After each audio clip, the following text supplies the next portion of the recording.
అన్నదాత అన్నదాత మీ అన్నదాత చెమటోడ్చి ఆహారాన్నందించే రైతన్న అనునిత్యం నీ కండదండగా నిలిచే నేస్తం ఎవరన్నా అన్నదాత అన్నదాత మీ అన్నదాత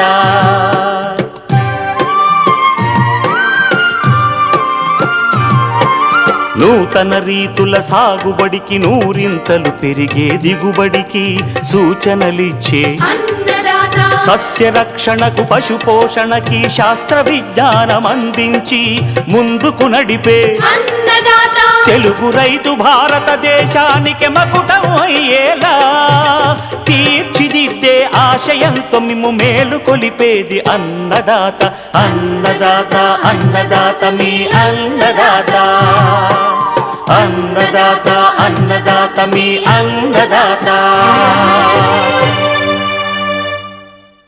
అన్నదాత ప్రేక్షకులకు నమస్కారం. ఈనాటి ముఖ్యాంశాలు. ఉమ్మడి ఖమ్మం జిల్లాలో ప్రస్తుతం వేసుకోదగ్గ ఖరీఫ్ పంటలు, రైతులకు సూచనలు. విజయనగరం జిల్లాకు అనువైన ఖరీఫ్ వరి రకాలు.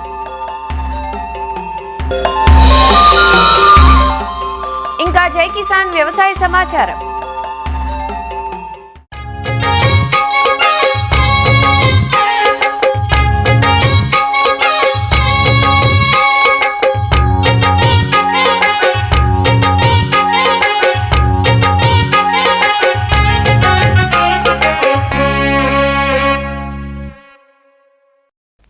ఎల్నినో ప్రభావంతో ఈ ఏడు రుతుపవనాలు కొంత ఆలస్యంగా వస్తాయని, వచ్చినా వర్షాపాతం ఆశించిన రీతిలో ఉండదని వాతావరణ నిపుణులు పలుమార్లు హెచ్చరిస్తున్న నేపథ్యంలో రైతులు తాము సాగు చేసుకునే పంటలను ఆచితూచి ఎంచుకోవాల్సిన అవసరం ఉంది.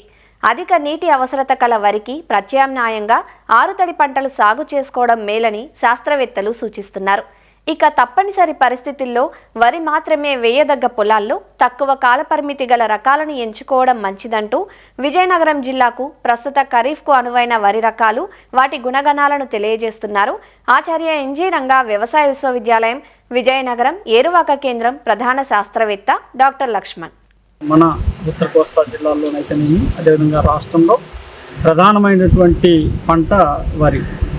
అయితే ఈ ఉత్తర కోస్తా జిల్లాల్లో ఈ వరి పండించేటటువంటి రైతాంగం తప్పనిసరిగా ఈ యొక్క రకాల ఎంపిక అనేది సకాలంలో చేసుకొని విత్తనాన్ని ముందుగానే సేకరించుకొని ఉంచుకొని మనం సరైన సమయంలో మనం వరి సాగును ప్రారంభించుకోవాలి. అదేవిధంగా ఈ సంవత్సరం ప్రత్యేకంగా ఈ యొక్క ఎల్నినో ప్రభావం ఉంటుంది కాబట్టి వర్షాభావ పరిస్థితులు ఏర్పడేటువంటి అవకాశం కూడా ఉండేటటువంటి పరిస్థితులు ఉన్నాయి కాబట్టి తప్పనిసరిగా వీలైనంత వరకు మధ్యకాలిక రకాలను మాత్రమే ఎంపిక చేసుకోవాలి. ఈ మధ్యకాలిక రకాలు అంటే 135 నుంచి 140 రోజుల్లో పండేటటువంటి వరి రకాలను మాత్రం మనం ఎంపిక చేసుకున్నట్లయితే శ్రీధృతి అనే రకం MTU 1121గా మనం వ్యవహరిస్తాము. ఇది 135 నుంచి 140 రోజుల్లో కోతకు రావడమే కాకుండా ఈ యొక్క దోమపోటుని చాలా వరకు తట్టుకుంటుంది. కొంత మేరకు ఈ యొక్క పాంపొడ తెగులు ఆశించేటటువంటి అవకాశం ఉంటుంది కాబట్టి దాన్ని యాజమాన్యం చేసుకుంటే సరిపోతుంది. కాబట్టి ఈ రకం గింజ నాణ్యత చూసుకుంటే మధ్యస్థ గింజగా ఉండి మార్కెట్కి అనుకూలంగా ఉండేటటువంటి రకం. దాంతోపాటు MTU 1224 అనే రకం, దీన్ని మార్టేర్ సాంబాని వ్యవహరిస్తాము. ఇది కూడా 135 నుంచి 140 రోజుల్లో కోతగా వచ్చి సన్న గింజ కలిగినటువంటి రకం. ఈ రకం అన్నం తినడానికి అనుకూలంగా ఉండేటటువంటి రకం.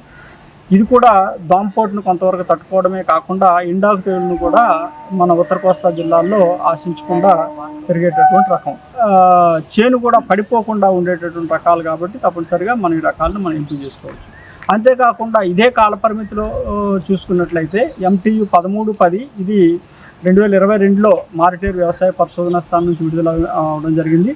ఇది కూడా ఖరీఫ్లో 140 రోజుల్లో కోతకు వచ్చి దాదాపు 3 టన్నులు అంటే 30 క్వింటాళ్ళ దిగుబడి వరకు ఇవ్వగలిగినటువంటి సామర్థ్యం ఉన్నటువంటి రకము. ఇది కూడా పడిపోకుండా ఉండేటటువంటి రకము. దీంతోపాటు MTU 1321 రకం, ఇది కూడా మార్టేర్ నుంచి విడుదల అవ్వడం జరిగింది. దీన్ని కూడా మనం 135 నుంచి 140 రోజుల్లో కోతకు వస్తుంది కాబట్టి ఈ రకాన్ని కూడా మనం సమర్థవంతంగా సాగు చేసుకోవచ్చు. ఇది కూడా గింజ నాణ్యత కలిగినటువంటి రకం. అదేవిధంగా రాఘోల్ నుంచి రకాలను చూసుకున్నట్లయితే RGL 7016 అనే రకం ఈ మధ్య కాలంలో విడుదలైనటువంటి రకం. ఇది కూడా 145 రోజుల్లో కోతకు వచ్చి దాదాపు 28 క్వింటాళ్ళ వరకు కూడా ఎకరానికి దిగుబడి ఇవ్వగలనటువంటి రకం. ఇది కూడా ఉల్లికోడిని అదేవిధంగా పురుగుల్ని తెగుల్ని కూడా తట్టుకునేటటువంటి రకం.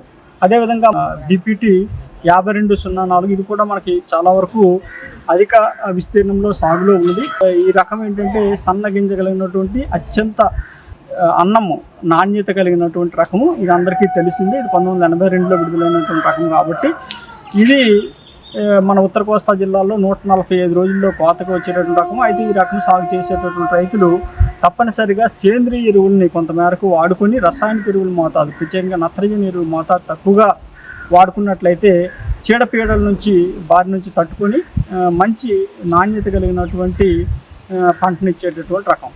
ఒకవేళ ఈ యొక్క ముంపు ప్రాంతాల్లో మనం సాగు చేసుకునే రైతులైతే 135 నుంచి 140 రోజుల్లో కోతకు వచ్చేటటువంటి MTU 1232 రకం ఉన్నది. ఇది వారం నుంచి 10 రోజుల వరకు అంటే పిలక దశలోను అదేవిధంగా వారం రోజుల వరకు కూడా పంట దశలోను కూడా ముంపు ఉన్నప్పటికీ కూడా తట్టుకొని పెరిగేటటువంటి రకము మధ్యస్థ సన్నగింజ రకం. అదేవిధంగా ఒకవేళ మన నేలలో చౌడు ఉన్నట్లయితే చౌడు ఉండేటటువంటి ప్రాంతాల్లో అయితే మచిలీపట్నం నుంచి విడుదలైనటువంటి 103 అదేవిధంగా 109 అదేవిధంగా 125 అనే రకాలు 3 ఉన్నాయి. ఇందులో MCM 103 తీసుకుంటే గింజ అత్యంత నాణ్యత కలిగినటువంటి రకము 140 రోజుల్లో కోతకు వచ్చి దాదాపు 2.5 నుంచి 3 టన్నుల వరకు దిగుబడిని ఇవ్వగలిగినటువంటి నాణ్యత కలిగినటువంటి రకము. అదేవిధంగా చౌడుని కూడా తట్టుకుంటుంది. ఇంకొక రకం మచిలీపట్నం నుంచి విడుదలైనటువంటి MCM 109 అంటే 109 అనే రకం ఉన్నది. ఇది కూడా 145 నుంచి 150 రోజుల్లో పంట కోతకు వచ్చి చౌడుని సమర్థవంతంగా తట్టుకునేటటువంటి రకము. గింజ నాణ్యత మధ్యస్థ సన్నగింజ రకం. అదేవిధంగా మచిలీపట్నం నుంచి విడుదలైన MCM 125 అనే రకం కూడా ఉన్నది. ఇది కూడా 140 రోజుల్లో కోతకు వచ్చి మధ్యస్థ సన్నగింజ కలిగిన రకం. చౌడుని సమర్థవంతంగా తట్టుకునేటటువంటి రకం.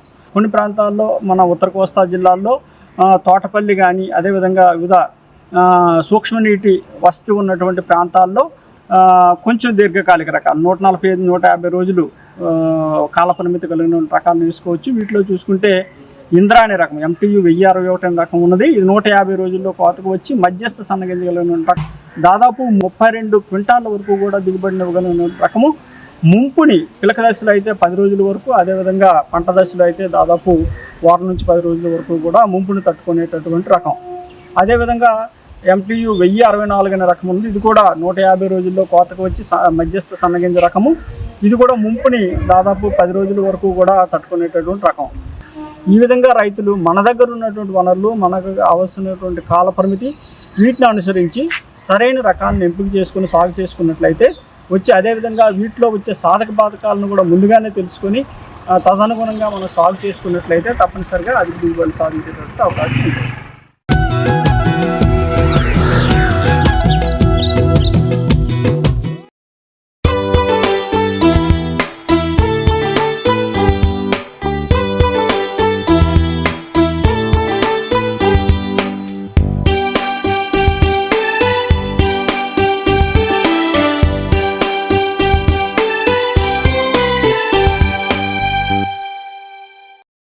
ఎన్నో ఆశలతో ఈ ఏడు వ్యవసాయం సాగిద్దామని ఎదురుచూసిన రైతులకు ఆలస్యమైన వర్షాలతో కొంత నిరాశనే మిగిలిందనే చెప్పాలి.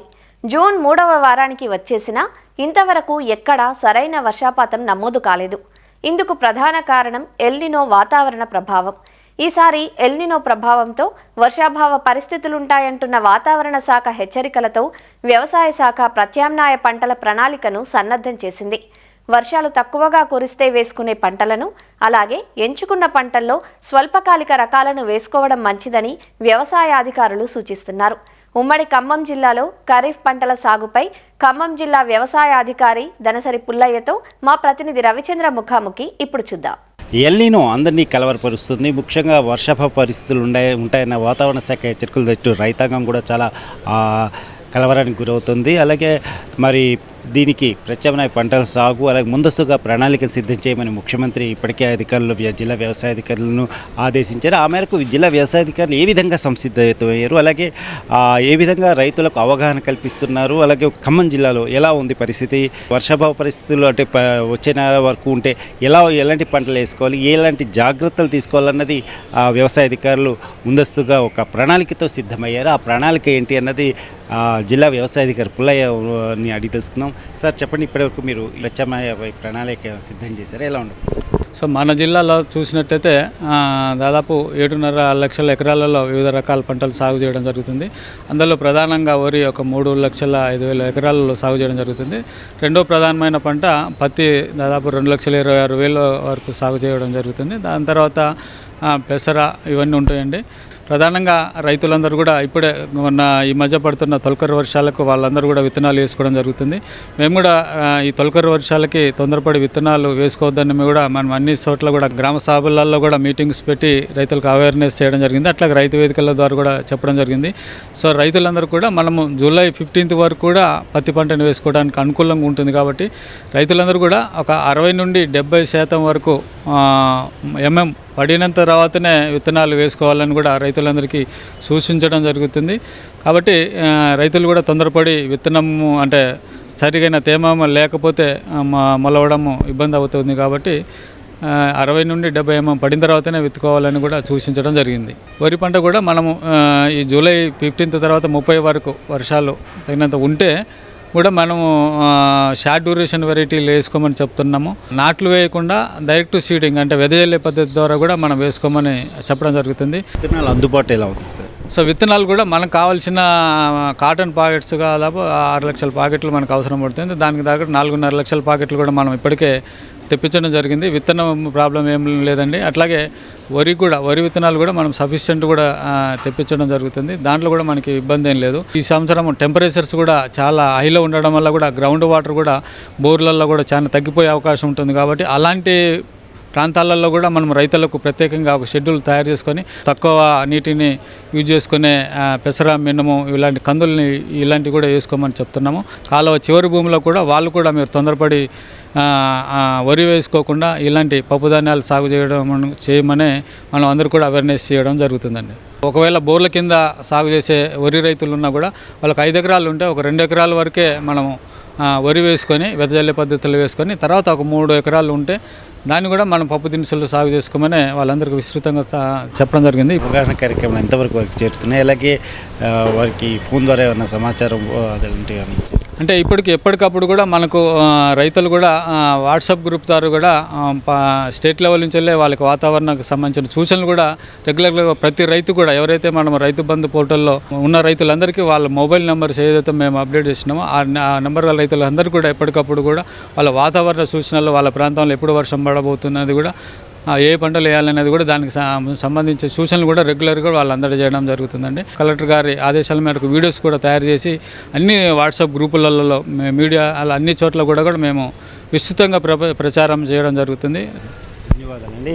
ఏదైతే ఈ వర్షాభావ పరిస్థితులకు అనుగుణంగా రైతులు ప్రత్యామ్నాయ పంటల వైపు ముఖ్యంగా కాస్త ఎక్కువ వర్షపాతం పడిన తర్వాత సాగు చేస్తూ మేలైన పంటలు పండించాలని చెప్పేసి వారంతా కోరుకుంటున్నారు. ఇందుకోసం జిల్లా వ్యాప్తంగా కూడా అవగాహన కార్యక్రమాలు చేపడుతున్నామని వారు అంటున్నారు. కెమెరామెన్ పూర్ణచంద్తో Ravichandra, ETV news, Khammam.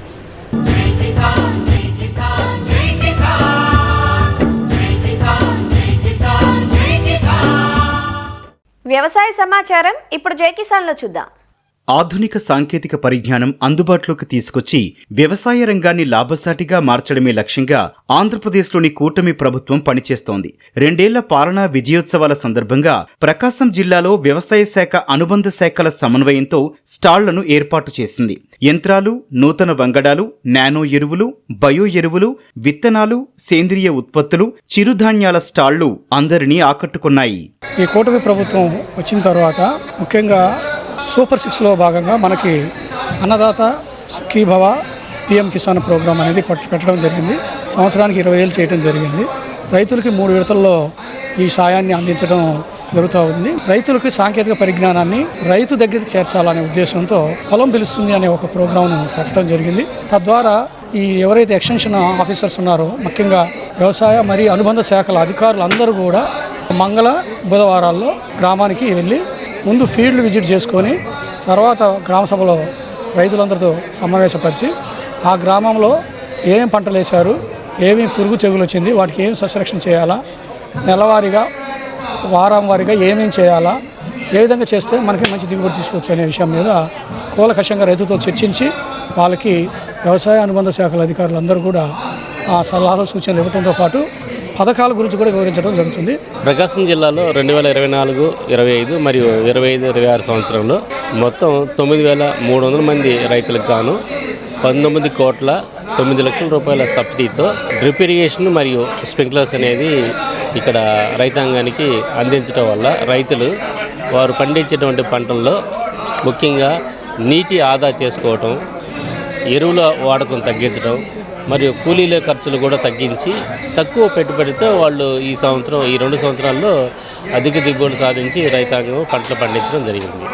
Andhra Pradesh food processing society తరఫున ప్రకాశం జిల్లాలో 115 మంది లబ్ధిదారులకు, అంటే కొత్తగా ఎవరైతే ఆహార పంటల్లో నుంచి ఉత్పత్తులను ప్రాసెస్ చేసి బ్రాండింగ్ చేసి ప్యాకింగ్ చేసి అమ్ముకునే దానికి చిన్న చిన్న వ్యాపారాలు చేసుకునే దానికి గాను 1,00,000 నుంచి 10 లక్షల వరకు వాళ్ళు చిన్న చిన్న యూనిట్స్ పెట్టుకున్నారు. వీళ్ళకి PMFME అంటే prime ministers formulation of micro enterprises scheme కింద 35% సబ్సిడీతో వాళ్ళని ప్రోత్సహించడం జరిగింది. వ్యవసాయ రంగాన్ని లాభసాటిగా మార్చడమే ప్రభుత్వ లక్ష్యమని, రైతులకు అవసరమైన మద్దతు అందించేందుకు అన్ని శాఖలు సమన్వయంతో పనిచేస్తున్నాయని అధికారులు చెబుతున్నారు. కృష్ణా జిల్లా ఘంటసాల కృషి విజ్ఞాన కేంద్రంలో భాజపా కిసాన్ మోర్చా ఆధ్వర్యంలో రైతు సదస్సు జరిగింది. ఖేత్ బచావో అభియాన్ పేరుతో జరిగిన ఈ సదస్సుకు అధికారులు, ప్రజా ప్రతినిధులు, పెద్ద ఎత్తున రైతులు హాజరయ్యారు. సదస్సులో సూపర్ ఎల్నినో ప్రభావం, సేంద్రియ ప్రకృతి వ్యవసాయం ఆవశ్యకతపై ప్రధానంగా చర్చ జరిగింది. ఎల్నినో ప్రభావంతో తలెత్తే బెట్ట పరిస్థితులను తట్టుకునే విధంగా అనుసరించాల్సిన సాగు పద్ధతులను వ్యవసాయ శాఖ అధికారులు, శాస్త్రవేత్తలు తెలియచేయడంతో పాటు పంటల సాగుకు ముందు నవధాన్యాల సాగు ప్రాధాన్యతను విపులీకరించారు. కృషి విజ్ఞాన కేంద్రంలో ఖేత్ బచావో అభియాన్ ప్రోగ్రాం కింద ప్రకృతి వ్యవసాయంపై రైతులకు అవగాహన కార్యక్రమం చేపట్టడం జరిగింది. ఇందులో ప్రధానంగా ప్రీ మాన్సూన్ డ్రై సోయింగ్, తొలకరిలో వేసుకునేటువంటి నవధాన్యాల మీద పూర్తి అవగాహన కల్పించి వాటి యొక్క లాభం ఏంటి, PMDS యొక్క ప్రధాన భూమికి ఏంటనేది చెప్పడం జరిగింది. దాన్ని వేసుకునే విధానంలో PMDSని వర్షాధారంగా ఎలా వేసుకోవాలి, కాలువ సాగు కింద ఎలా వేసుకోవాలి, లేదా పంటలుగా ఎలా వేసుకోవాలి, లేదా బెట్ట పరిస్థితుల్లో ఉన్నప్పుడు పశుగ్రాసంగా ఎలా వాడుకోవాలనేది కూడా రైతులకు అవగాహన కల్పించడం జరిగింది. ఎల్నినో ప్రభావం వల్ల వచ్చే దుష్పరిణామాలను ఎదుర్కోవడానికి నేలలు ఖాళీగా ఉండకుండా రైతుకి ఆదాయం వచ్చే విధంగా ఈ నవధాన్యాల సాగుని పంటల విధంగా పెంచుకోవడానికి విధంగా ఎలా చేసుకోవాలో విత్తన గుళికల ద్వారా వేసుకునే విధంగా డెమాన్స్ట్రేషన్ చేసి విత్తన గుళికల తయారీలో ఘనజీవామృతము, బంకమన్ను, బూడిద పౌడర్ని ఎలా కలుపుతామో అది చేసి చూపించి, అలాగే తక్కువ భూమి వినియోగాన్ని ఇప్పించుకుని అధిక ఆదాయం పొందే విధంగా ప్రకృతి వ్యవసాయంలో ఉన్నటువంటి ఎల్ షేప్ బండ బైండింగ్ మీద హార్టికల్చర్ క్రాప్స్ ఇంటిగ్రేషన్ తోటి ఆదాయం పెంచుకునే విధానాలు, అలాగే ATM models, compact block models ఏంటి, ఇవన్నీ కూడా రైతులందరికీ అవగాహన కల్పించడం జరిగింది. ఎస్పెషల్లీ ఈ సంవత్సరం ఎల్నినో ప్రభావం ఉందనే ఉద్దేశం మీద ఏంటంటే మనం ప్రకృతి వ్యవసాయాన్ని ప్రోత్సహించాల ఉద్దేశం మీద రైతులందరికీ కూడా ప్రతి గ్రామాల్లో మనం మీటింగ్స్ కండక్ట్ చేస్తున్నాం. KVKs మనం కలిసి కండక్ట్ చేస్తున్నాం. సో ఇప్పటికే మనం PMDS కిట్స్ ఇచ్చాము, అలాగే డిపార్ట్మెంట్ ద్వారా పచ్చిరొట్ట ఎరువులు ఇచ్చాము. సో భూమి ఆరోగ్యం చాలా ఇంపార్టెంట్. భూమి ఆరోగ్యం అనేది మనమే పాడు చేసాం కాబట్టి భూమిని మనమే బాగు చేసి మిగతా తరాలకు ఇవ్వాలనే ఉద్దేశం మీద ప్రతి వాళ్ళకు చెప్తున్నాం. రైతులు కూడా చాలామంది ఈ విషయాన్ని గ్రహించారు. కాకపోతే ఒకేసారి మారిస్తే మాకు దిగుబడులు తగ్గిపోతాయి, లేకపోతే ఈ ప్రకృతి వ్యవసాయంలో కావాల్సిన వనరులన్నీ మాకు దొరకడం లేదు అంటున్నారు. కాబట్టి రైతు ముఖ్యంగా కనీసం 3 సంవత్సరాలు కానీ పన్నట్లయితే ఏమీ దిగుబడులు తగ్గవు. అది అందరికి ఆల్రెడీ ప్రూవ్ అయింది.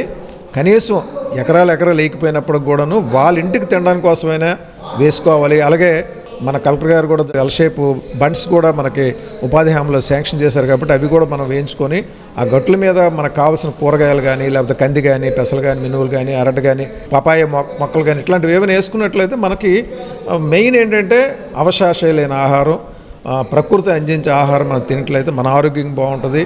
ఈ క్లైమేట్ రెసిలెన్స్ అంటే మన క్లైమేట్ కూడా సమతుల్యత ఉంటుంది కాబట్టి, వాతావరణ సమతుల్యత ఉంటుంది కాబట్టి, ఎస్పెషల్లీ ఎట్లాంటి ఇల్లుల ప్రభావం వచ్చినా కానీ మన ప్రకృతి వ్యవసాయం చేసుకున్నట్లయితే మనం ఎట్లాంటి ఇబ్బంది కలగము అని చెప్పడం కోసమని ప్రతి చోట కార్యక్రమం కండక్ట్ చేస్తున్నాం. సేంద్రియ వ్యవసాయంతో పాటు ప్రస్తుతం ప్రకృతి వ్యవసాయంపై ఎక్కువగా మొగ్గు చూపించాలి కాబట్టి ప్రకృతి వ్యవసాయంలో రైతులు చేపట్టినట్లయితే విరిగా వాళ్ళకి రావాల్సినటువంటి ఆదాయాన్ని రెట్టింపు చేసుకునే మార్గంగా మార్కెట్ దిశగా ఏ విధంగా వెళ్తే బాగుంటుందనే అంశంపై చర్చాగోష్ఠి కూడా నిర్వహించడం జరిగిందండి.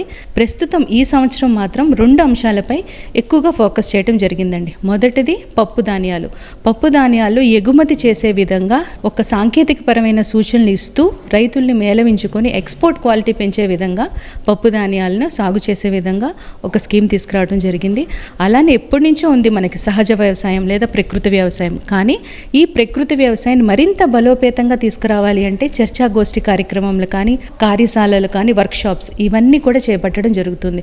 ఎందుకు అంటే ఈ రోజుల్లో చూస్తున్నామండి, రసాయనేతర పద్ధతులు అనగానే మక్కువ ఎక్కువగా ఉంటుంది ఏ రైతుకైనా కూడా, రేట్ ఎక్కువగా వస్తుంది అని ఒక ఆలోచన ఉంది. కానీ ఒక చిన్న మెలకువండి, ప్రకృతి వ్యవసాయం చేపట్టినటువంటి ఏ రైతైనా, రైతు మహిళనైనా తొలిత 2-3 సంవత్సరాల వరకు కూడా దిగుబడులు తగ్గుతాయి.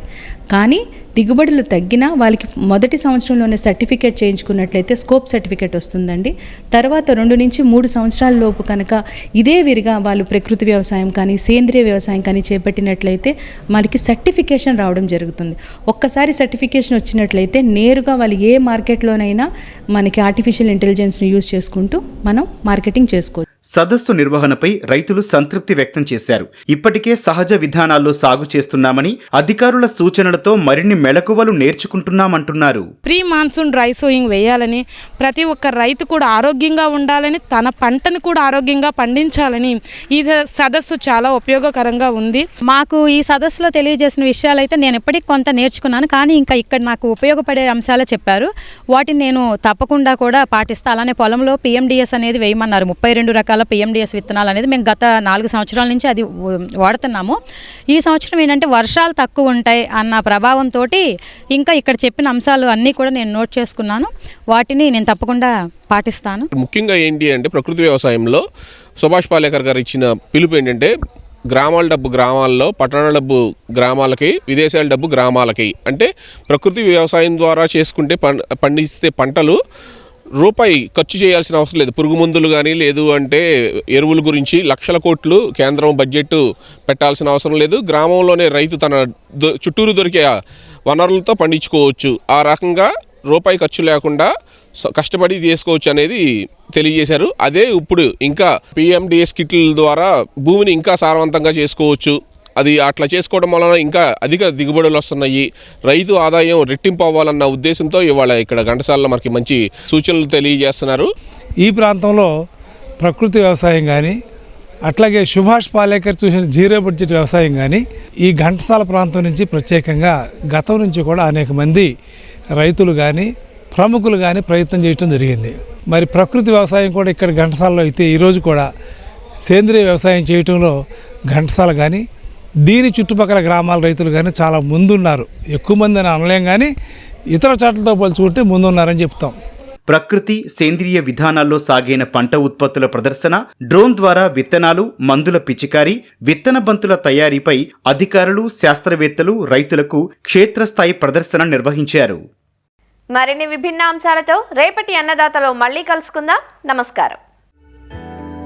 అన్నదాతలు తమ సందేహాలు, సమస్యలను 1800-425-4085 టోల్ ఫ్రీ నెంబర్లో ఉదయం 10 గంటల నుంచి 11 గంటల మధ్య పని దినాలలో సంప్రదించగలరు. ఈ కార్యక్రమాన్ని యూట్యూబ్లో www.youtube.com/annadaata ETV లింక్ ద్వారా వీక్షించవచ్చు.